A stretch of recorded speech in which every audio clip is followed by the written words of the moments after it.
A lot about it. It's a constant reminder, and it speaks of his courage, his vision for what he meant for this community.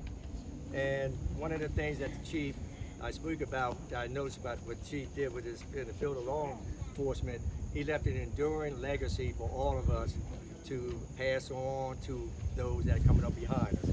And I did have some things that I was going to mention, but the borough manager, he mentioned them for me, so I was getting a pen and trying to cross things off.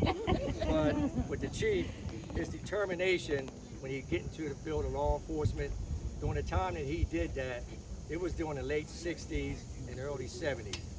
And there was a time when there was assassination of Dr. King, the assassination of John F. Kennedy, the assassination of Malcolm X. So this country was going through a very, very time of trouble. There was a lot of violence going on in this country. So when the chief stepped up, become the chief of police in this community, he became what I said before, our bridge over troubled waters. Amen. He became our bridge over troubled waters. That was a tough thing. I can't imagine what he went through, what he endured with the racism that was going on in our country. But he pushed through, and he stood the course. And because of him standing the course, like I said, he created a legacy, but he allowed other people to dream. He allowed other people to pursue their dreams. Look behind us. Look at the offices we have here. Look at this community. Look how diverse this community is. And it's always because of Chief Rodgers stepping up and not being afraid to be the chief. When I was coming up, I was talking about how he was riding around on his horse, how impressed I was to see him on his horse. And I didn't know who this guy was.